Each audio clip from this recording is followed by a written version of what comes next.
take it down.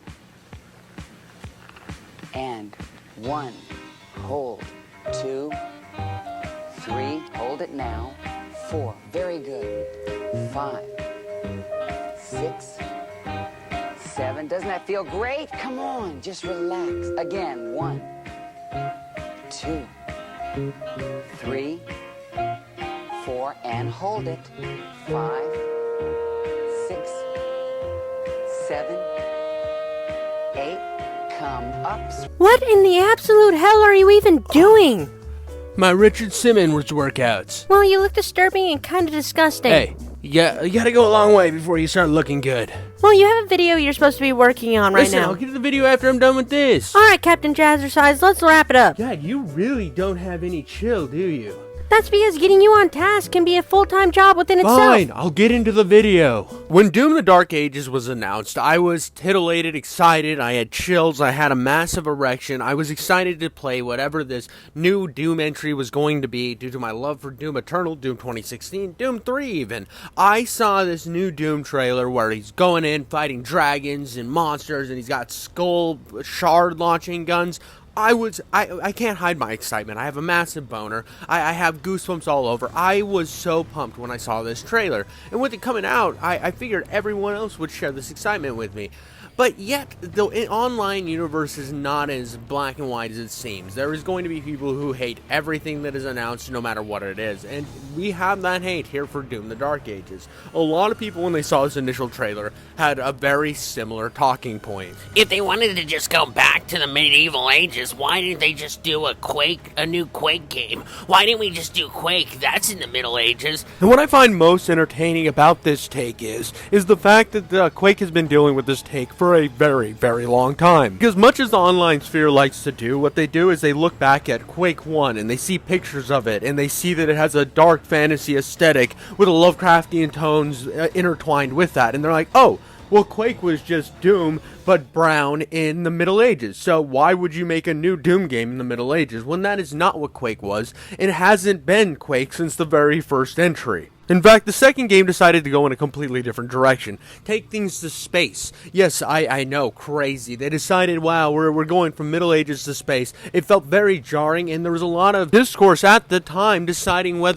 was going on with Quake. Why is it going in this new direction? And it wasn't until recently, when they remastered Quake 2, that they added in levels to tie the two games together. Now, I haven't played the Quake 2. I haven't played those levels that combine the two. But I did see this discourse online, and I decided I would play the last Quake entry. The Quake entry that kind of ended it all story-wise, because I know they've made a Quake Arena in some of the multiplayer games, but story-wise, I wanted to take a look at where Quake left off, bringing us to this floating cadaver in space right here with the wonderful Quake 4. That's right, we're going to be looking at Quake 4 today, developed by Raven Software using id Tech 4, the exact same engine Doom 3 is made on. Which I find incredibly ironic, considering Doom 3 is also a game that is highly divisive. It's almost like almost every single game other than Prey that was made on id Tech 4, it became an incredibly divisive game to exist. What I don't think should be divisive is this opening scene. This opening scene is dope,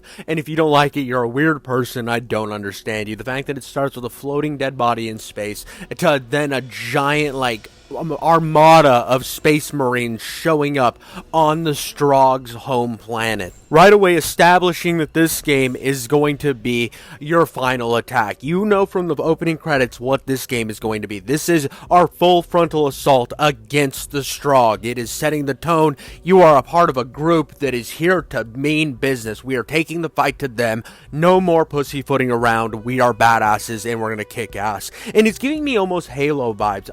A lot of people have said that there is some feelings of Doom 3 and Halo, that maybe Doom 3 was inspired a little bit by Halo. I never fully felt that. It was like, oh, because I'm in a space station, it's Halo vibed, and that I never fully had that grasp. I felt like Doom 3 differentiated itself enough from Halo that they really didn't have too much overlap.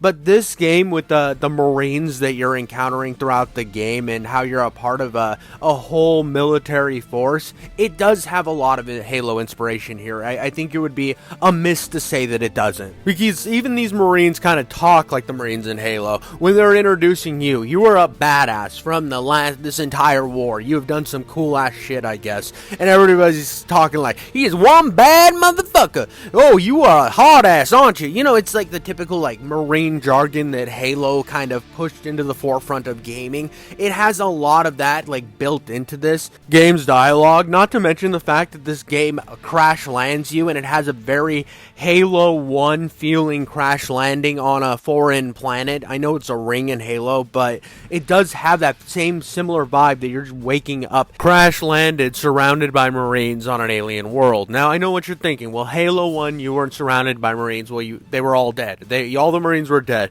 It's funny if you brought that up in your head, because originally in Halo 1 you were supposed to be crash landed with a group of Marines, but the little bridge between the two land masses, the Marines kept running on the bridge and jumping to their death. So the original idea for Halo would have been very simple, or similar to this opening beginning here. And with this beginning, something needs to be stated. I can understand how somebody could jump into this game, play a little bit of it, and say, well, this is just another generic Marine space bullshit game. I can see it. This opening section really does give that vibe. You go in, you talk to Marines, you go save another Marine to bring him back to save another Marine. Have I said Marine enough in the last 30 seconds? Yeah, I have. It's very generic feeling. It feels like you've been here before, you've done it before.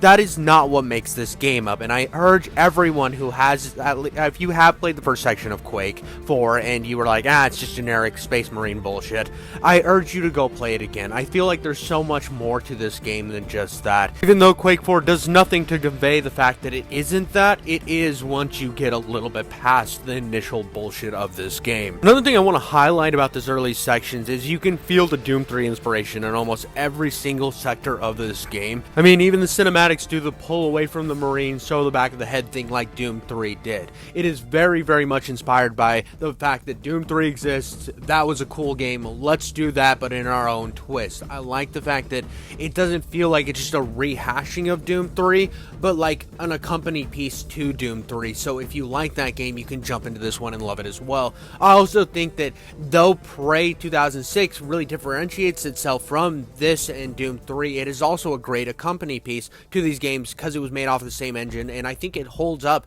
It's probably the best of these three games that I've played off of the Intech 4 engine, but I do love that I can sit and play Doom 3 and Quake and still get a very, very refreshing, fun experience. And then I can play Prey and just see how perfect they then elevated the engine to its best capabilities. And while I'm making comparisons here, I figured early on I should talk about the shotgun in this game. Now, one of the most divisive things ever put in a game was Doom 3 shotgun. I am not a fan of it. I thought it was fine. But I have to say that if you had problems with Doom 3 shotgun, Quake 4 shotgun is just Doom 3 shotgun, but good. It is a fun gun to use. I used it throughout the entire campaign. It is incredibly well made.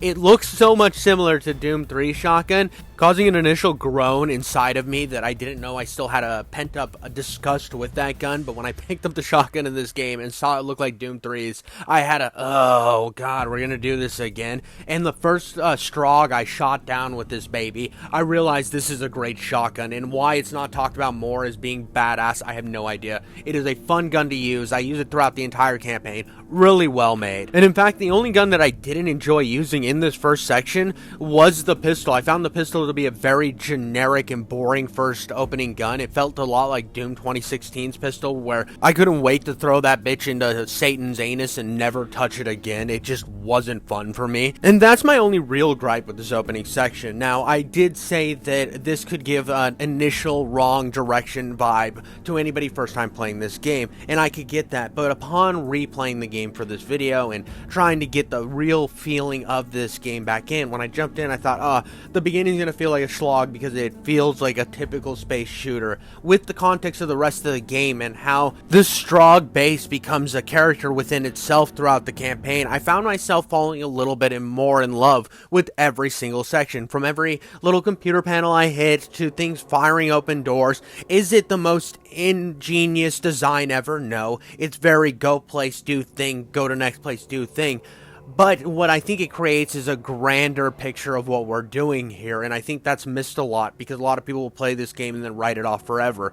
And I felt right away that I was like, oh, this first section, I don't think I'll ever want to jump back in and fully engulf myself in the vibes. I want to get to the nitty-gritty. But upon a second playthrough, I realized that a lot of this is tension building for the great disturbing shit you will see later in the game. It's like the deeper levels of hell in the story The Heart of Darkness. When you first arrive in Africa, a part of the Ivory Trade, everything's put together, and as you slowly divulge deeper into the story, the more horrific it becomes. Hence, like, The Heart of Darkness or Apocalypse Now, and I think this game takes a lot of inspiration from those previous titles and IPs to really build this grander story of the Strogg and how they're based. The further you get in, the more horrors you find behind this depravity that is the species. And before I forget with my rambling nonsense ADHD that I make most of my videos with, I do want to highlight how amazing this machine gun is. I mean, even though Assault Rifle and Halo, when you first get it, you're like, it's fine. I can't wait to like get something with a little more punch behind its attack. But this game, this machine gun can be used just like the shotgun throughout the entire campaign. It never feels like a useless weapon. And it has two very unique modes. It has your regular machine gun and your DMR mode, and both of them have a lot of punch behind each shot. And that's something that's respectable. A lot of games just kind of put a machine gun in to spray as much ammo as possible, and this game really pushes it to another level. One of your first big, like, cinematic moments in this game was kind of a letdown for me.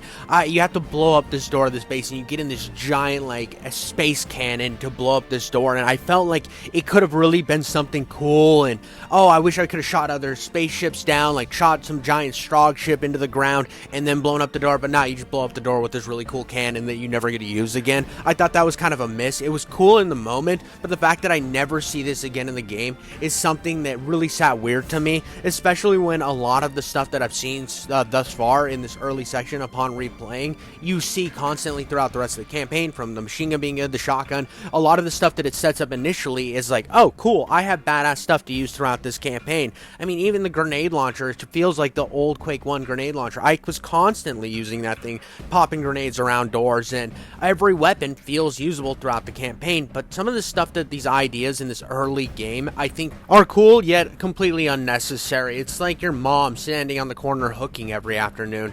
Yeah, does it get you money so that you can eat that weekend? Sure. But does it feel necessary and bring a little bit of shame into your household? A little bit, yeah. And I did say that a lot of the things in this early game kind of build tension and build atmosphere to push the heartbeat of this entire base, to push the rest of the campaign. I still believe that, but there is some stuff here that was just tiring and felt unnecessary, and one of it was like that cannon section. Yeah, I get some really cool big moments of explosions because of that, but it doesn't feel as rewarding as I feel like some games would have made it. Like I did something to push through. It's like, I pushed the switch, I blew up a door, and then somebody else blew up the cannon for me. It kind of felt like, oh, okay, now I'm just moving on again and pushing further into this base. And this could fully sit in the idea of this game being an allegory to The Heart of Darkness, where this opening section is similarly easy, not like easy in the point of gameplay, but easy in the fact that we are just kicking ass. Yeah, we're seeing some death here and there, but you're going to see some losses in any war, but we are kind of steamrolling through these pussies. It feels like we have finally brought the fight to them and we're going to win this battle, only what will then come is it'll get a little darker further as we go. And this badass spaceship landing, where we've already cleared out this first section of this base, and we now can land our ship on their base and regroup and rally up, is a good idea of that. It shows that we have everything in control at the moment and we're ready to push forward. One of the biggest problems with this game, though, and it goes as kind of a double-edged sword, I think it adds a lot to the world and atmosphere, having all these different units and people to talk to and hear this chatter, and how this is a lived-in operation. This isn't just a lone Marine going and kicking ass like we've seen a million times before. No, we are a part of a unit. We are part of a command. We have to follow direction and order, and you see a lot of that in this early area where we're talking to different people, we're doing little side tasks, we're regrouping and rallying. It does break up the pacing of the game, though. Again, where this opening section will lose a lot of people is where you have to go back on the main headquarters ship, and you have to constantly run through hallways and check different chatter. It's fun on a second playthrough because you get a little bit of that world building and that vibe of what's going on and how the Marines feel. And yet, I don't think anyone's playing Quake 4 to play Marine therapist and hear everybody's fucking problems. So, in an initial playthrough, you don't care about what they're saying. You kind of just run past them and you're like, where the fuck do I go on this spaceship? Why am I caught in this giant maze just so I can hear them tell me about what our next step of the plan is? The best comparison I can have with this is Mass Effect, I think it was Mass Effect 3, where you're constantly having these meetups in the spaceship and listening to just people talk around a round table, and you're a little annoyed at this point. I think Mass Effect's the weakest because of moments like that, and this game has a couple of those moments where you're just sitting listening to people tell you what the next point of action is. What are we gonna do next, guys? Well, there's these things, and here's some holograms, and so our big plan is we're gonna drive a truck in and drop an EMP off and destroy all of their stuff. You're like, cool, can we do that now? No, I gotta talk to you some more. Did you notice I have a scar on my face? Because I'm a badass, and we're all badass Marines. It's a lot of moments like that, especially early on in the game, that you just... I can't, I don't hate them, especially on a second playthrough, like I said, but I remember first going through it, it's like, damn, there's a lot of fucking yapping going on. And the section right after getting off the ship really doesn't help, because it's an on-rail shooting section without even a turret. You're just sitting on the back of a truck, picking off enemies while it drives incredibly slowly through the environment. Do the environments look cool? Yes, and it is refreshing to see this game open up unlike the other games on id Tech 4. This game actually was pushing the engine in different directions, not just doing the same thing every single id Tech 4 game did, so that is refreshing to see. It's just boring. It's not a fun mission. I did not enjoy this that much. It was like cool the first playthrough, but the second playthrough it really ate at me, and I didn't enjoy it, and this whole section kind of breaks down like this. You get in the back of a truck, you then jump off the back of the truck to run for a while to get back on a truck. And I'm not trying to like play that up for humor or anything, even though it wouldn't have been even that good of a joke. It's literally you get off of a truck, run through 3 fucking hallways, and you're back on another truck, only this time you get a giant machine gun. And it's like,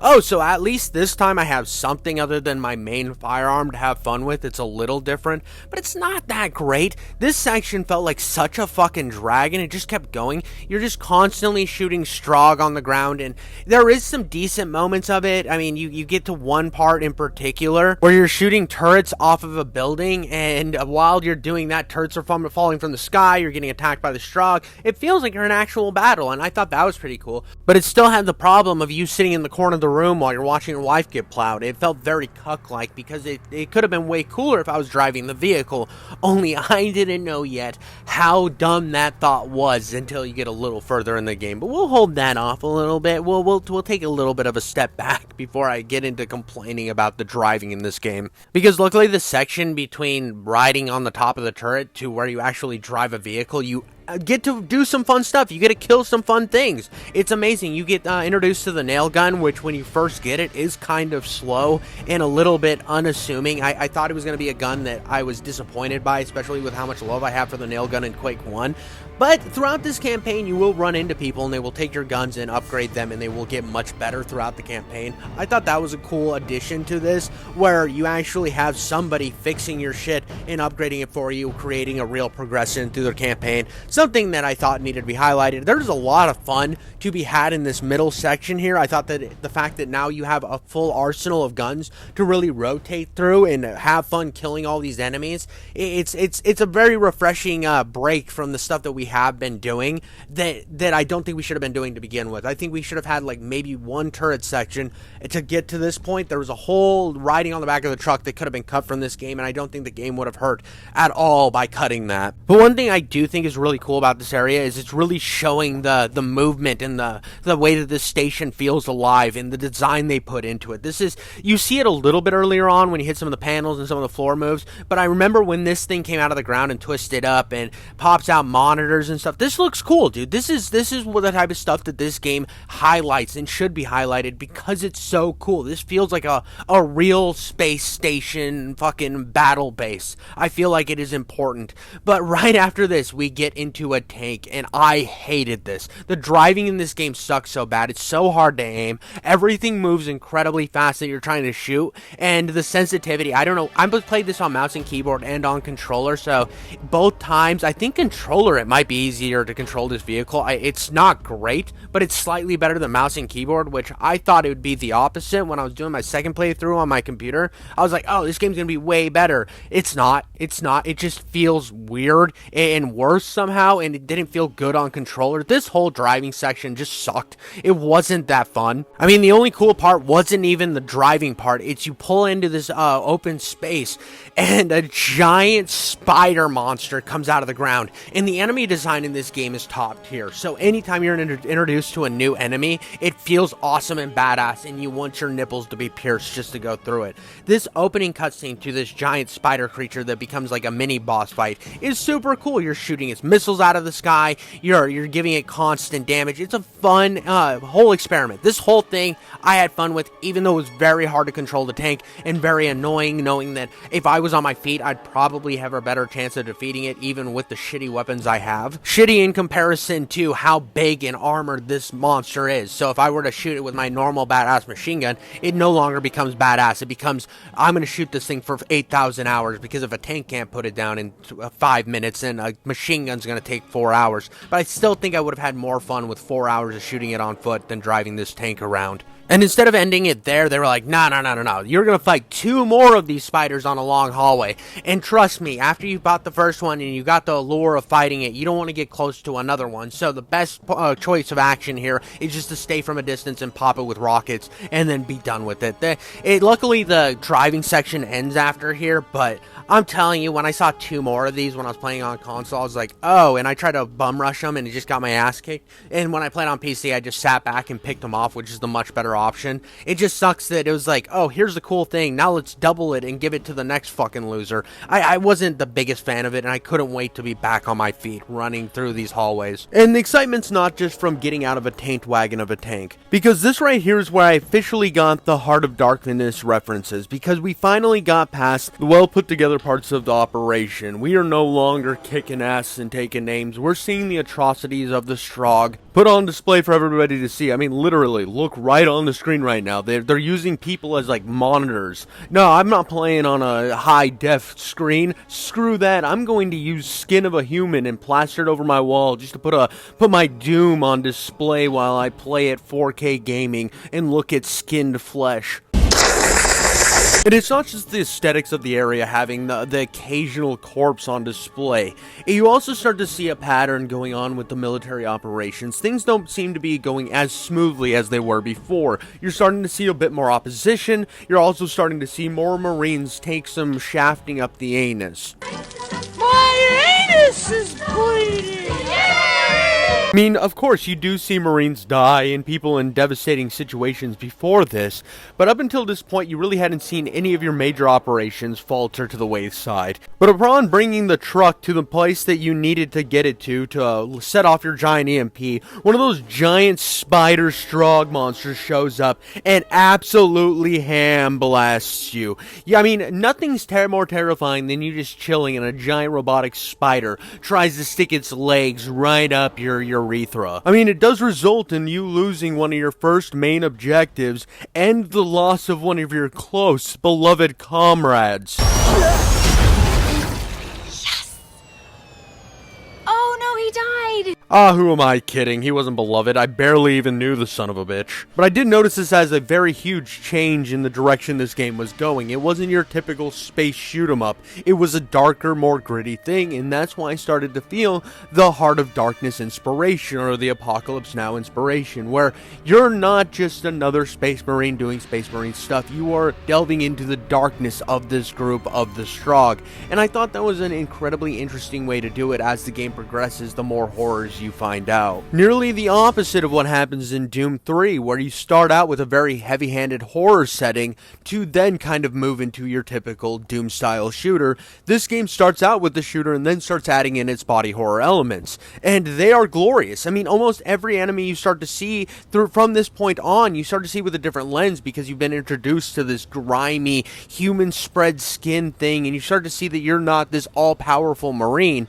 You see things from a different light, but just like a taste of it, and I really do appreciate it. Another thing that's added in this section that you get right after that moment is that plasma gun, and God, the plasma gun feels good. Almost every gun in this game feels incredible. I've heard people say that the guns suck in this game and they're not that great. I don't know what you're talking about. Almost every gun felt incredibly useful, and I was always happy to jump between them and constantly plaster as many rounds across the ethos as I possibly could. Now, I know I've talked a lot about the comparisons between the Heart of Darkness and the themes of this game that I like a whole lot. But when it comes to the story, I think it leaves a lot to be lacking. I found most of the characters to be uninteresting and very one-dimensional. I think the only character that I had any fun with is the weird Russian guy, because he's just that typical weird Russian soldier that you get in a lot of games. But I always love to see when old Nikolai shows up.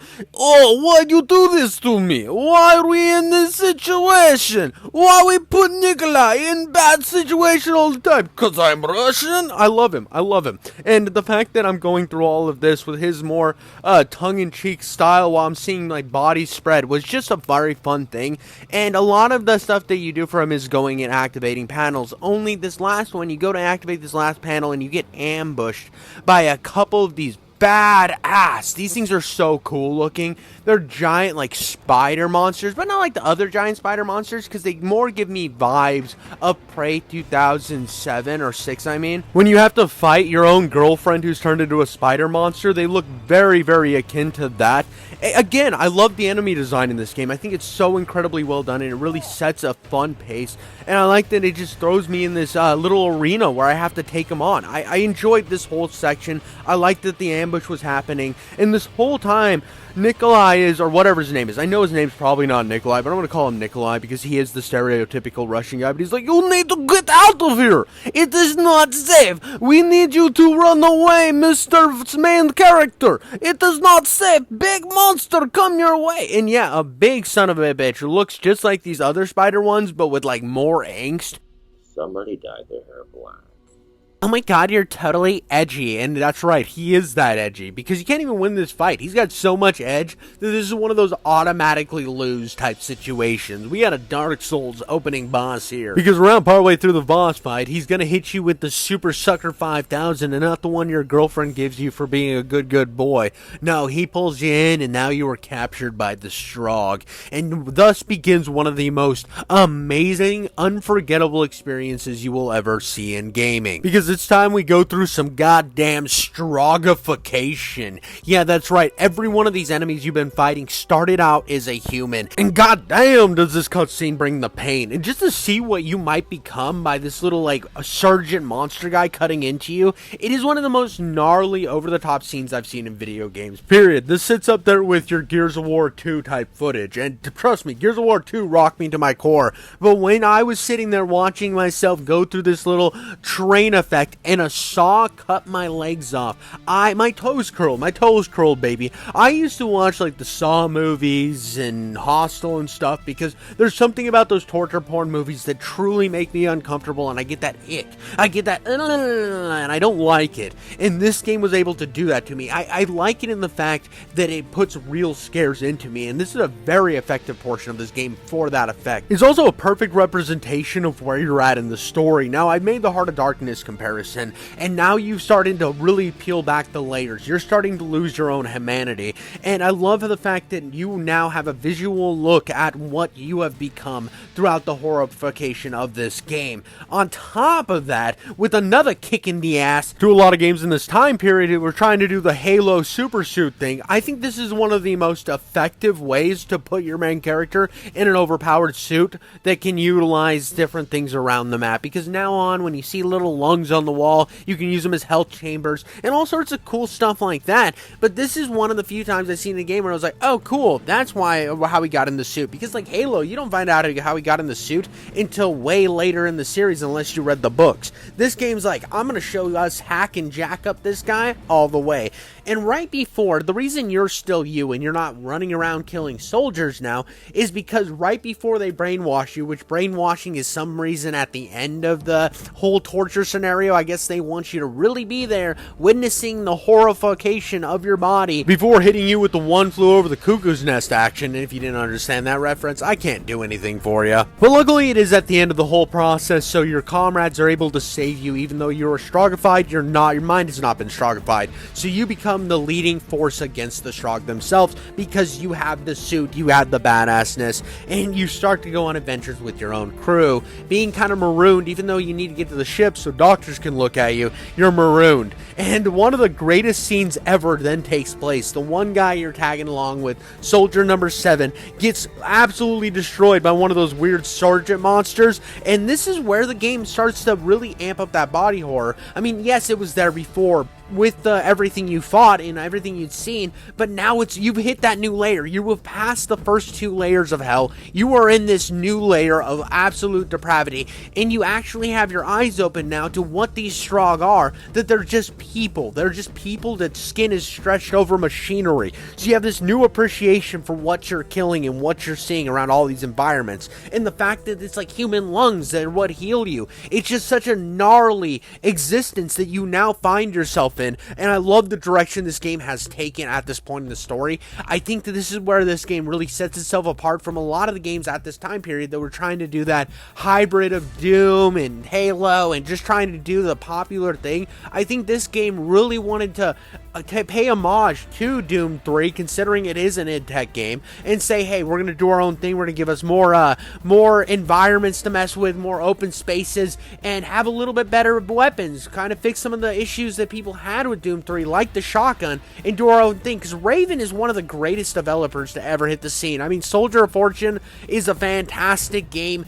You look at a lot of what Raven has made, they are in the top brass for some of the best games out there. They were the Hexen Goats, bro. They took and made a magic version of Doom back in the day called Hexen, and it was dope. It was dope. And it might be Heretic. I mix those up, Heretic and Hexen. Let me know in the comments if I got it that fucked up down there. But I do love what Raven can do, and this is on display what Raven can do with id Tech's technology. I think this is honestly such a step up in terms of gameplay from Doom 3. I do think aesthetically Doom 3 hits the mark a lot more than this game did. I do see the metaphors and the overlaps that they're trying to go for with this game, the whole Heart of Darkness thing. I just don't think at every moment they do stick to landing. Up until this point, I do think they had stuck it pretty hard, but after this game kind of becomes a running gun fiasco. And I know you're sitting there with a little bit of whiplash right now thinking, wow, King Jiffy, after making all those comparisons to Heart of Darkness and Apocalypse Now, you're telling me this game just turns into a running gun fiasco? And yeah, that is true for the most part. It does kind of boil down to that basic Space Marine run through the level type of game. What differentiates itself from your normal run-of-the-mill space shooter is the fact that it feels much more akin to something like System Shock or Prey 2017, where the station that you're on is a living, breathing organism, only this one, instead of being an immersive sim, this game is a linear progression, much like the Heart of Darkness. You're progressing through these atrocities, and it's getting darker the deeper you go. Now, it's not a one-to-one comparison. There is a million type of talking points that you can say that differentiate this from the Heart of Darkness, but throughout my playthrough, the more I kept feeling like I kept pulling another layer back to what the Strogg were. A brutal amalgamation of what was once human, much like when you get to the center of the Heart of Darkness, you meet a man who is the amalgamation of what used to be a decent human, a decent person in society, but has become corrupted and ruined. Only this time, the Strogg have had help by utilizing mind control and awful technologies to create the monstrosities that surround you at every waking moment. I mean, even look at this creature creature that you end up fighting against. You cut into its stomach, and then you use the acidity that is built up from the inside of this creature to then progress the mission.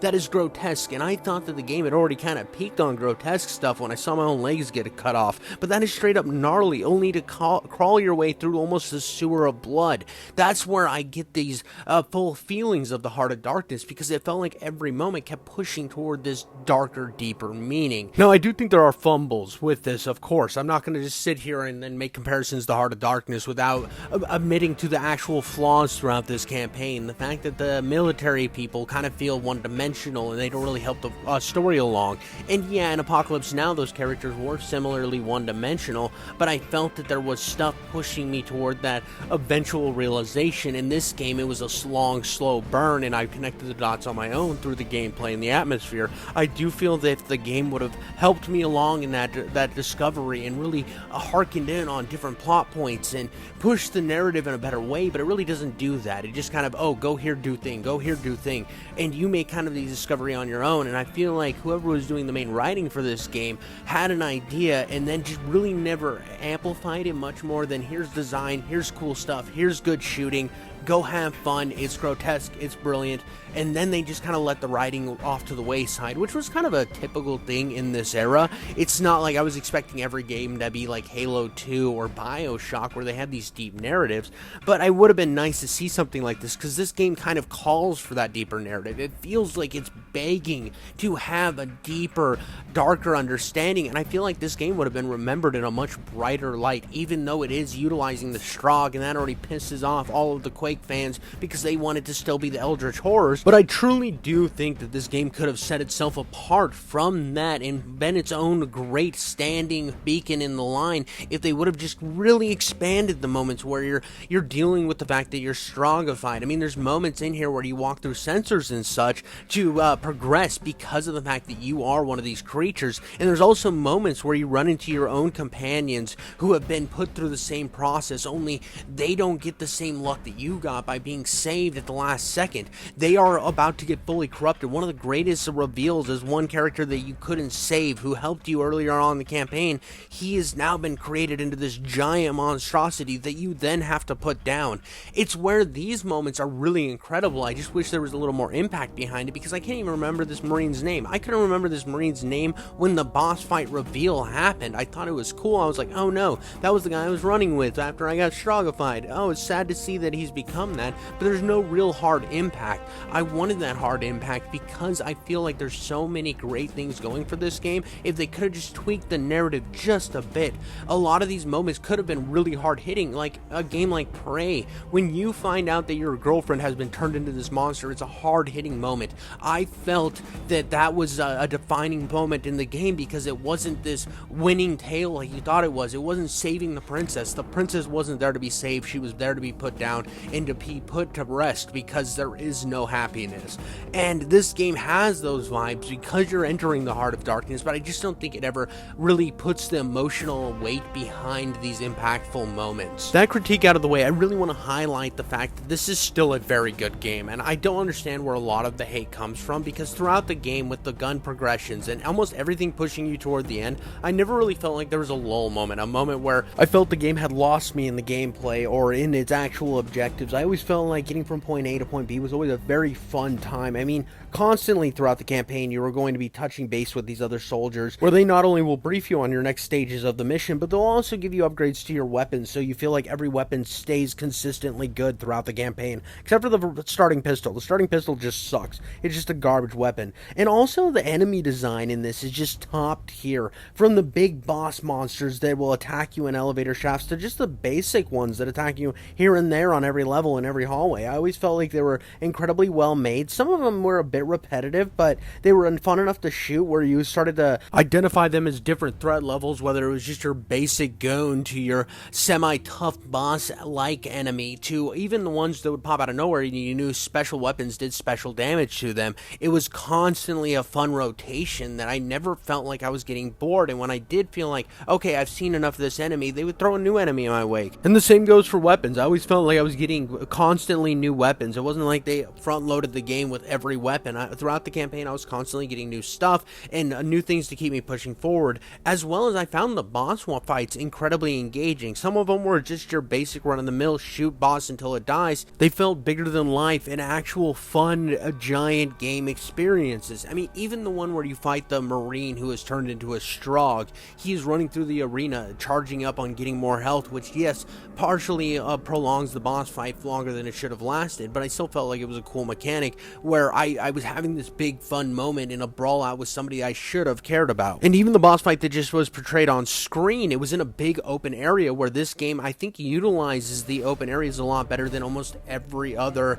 id Tech 4 game has done. I mean, the fact that I'm fighting in this giant open arena, he's in the sky, it just feels more open. And yes, the skybox is just a 2D image, but that's pretty nice considering the game's only like 4 gigabytes to download, other than a game now where you just download the multiplayer version of a game and it's like 87 gigabytes because they have to render 4 miles into the background. I do kind of like that this game doesn't take up my entire hard drive. And yeah, this game still is id Tech 4, and it still takes place mostly in hallways like the other id Tech 4 games, but when it does have those open areas, it feels like it really tried to step away from what the other games were doing, and I was truly appreciated. Every moment I had with those, it felt like I was playing on a more modernized version of an id Tech engine. I kind of felt throughout this campaign was a fun harken back to Raven's early days doing Hexen, which was just a Doom game, but jumped up to a next level. I like that there's that overlap with these 2 games, Doom 3 and Quake 4, and Doom Original and Hexen. And even in the later levels of this game, which I think are probably the weakest in the entire game, due to the fact that even though the game still has its very living, breathing ship feel, it felt like it's dumped its load a little early. It came in, it pumped and dumped, leaving the lady to sit there and rub her own clit till completion. It still leaves you wanting a little bit more, and that dude gets another callback. Even though he's the pump and dump king, he gets a callback to have another playthrough, to have another run at that old vajaj. Because at the end of the day, how do you go from cutting somebody up and turning him into a Strogg monstrosity with some incredible body horror, to then blowing up a monster from the inside and using its acid to progress, to then just going back to traveling through the ship? Yeah, the game kept progressing with great weapon upgrades and new weapon additions and new enemy designs and a lot of really, really fun things that kept me engaged and kept me pushing forward. But that Heart of Darkness thing that I was talking about, this is where the narrative lost it, and the narrative wasn't pushing it along, leaving this last portion of the game to feel more like a Star Trek episode than a game that has ties to the Heart of Darkness, feeling this last little bit to feel a little bit jaded from what you were previously playing. Now, the Star Trek reference comes from the fact that the Strogg and the Borg from Star Trek have a lot of comparisons between the two. They're very similar in the fact that, one, they're a hive mind, and two, there's using some body horror elements to create that goal of these terrifying hive mind monstrosities. And at the end of this game goes from being this kind of dark descent into that body horror to, oh, we have to kill the hive mind, so let's go do that. And that can be quite offsetting for a player. You can be feeling this one sort of way like I was all the way up until this point, and then all of a sudden I'm playing as goddamn Captain Kirk. I'm alone. And he's right, I do feel alone in this last section of the game, because it feels like the other FPS games of the past, where you are now the lone soldier kicking ass through the final prevailing missions. And I'm not gonna lie to you, I was having a blast through this. I was having an absolute blast. It seems like I'm very negative in this section of the video, and I'm like really downtrodden and upset, but I thought that this whole end section where you fight the giant boss who captured you and made you Stroggified, that is a cool end battle. I thought it was really, really neat. Also, the fact that when you defeat his first phase, he like exits out of his giant crab legs to become a floating flying boss, much like the boss you fought earlier in the game. It's just a little different and cool. It kind of has the vibes of all the bosses you fought up until this point in one boss fight, and I had fun throughout both of these. I felt like they were decently challenging enough. I thought that they were entertaining. I thought that the weapons that the game had provided me, such as the weird planet gun I have, anytime a game gives me like a planet dividing gun, I'm going to have fun with it. This was an absolutely entertaining ride. I feel like, yeah, the story could have been a bit better, but when you actually get to the nuts and bolts and dicks and clits of this game, it's a fun ride. And I think that a lot of that's overshadowed with the complaining that it's not the Eldritch horror game that it used to be after the first entry. But this last fight, when you're fighting against the end-all Strogg hive mind brain in the sky and all these enemies are flooding in at you and you get to use the giant earth-shattering gun, this is cool moments. And this is stuff that you should go back and play this game and get another perspective on it like I did. I feel like even though I hadn't played this game when it came out and I didn't have any previous knowledge on the Quake franchise, I still thoroughly enjoyed what I was given here, and the ideas that were put into the game, though not fully fulfilled, are kind of fun and kind of play with. At least it was trying some new stuff. I feel like I play a new game every single day that comes out, and it's just slop, and it's not trying anything new. It's just borrowing, and it doesn't feel like it puts its own spin on this. This game, though it feels a lot like Doom 3, feels like it's differentiating itself enough to be its own thing. When I think of id Tech 4 games, I'm not going to think of Quake 4 because it doesn't feel like Prey and Doom. It feels like its own authentic thing, and for that, I appreciate it to a utmost degree. It is kind of lame, though, that when you kill people in this game, they turn into green fucking fireflies or something. I don't know. That was kind of dumb.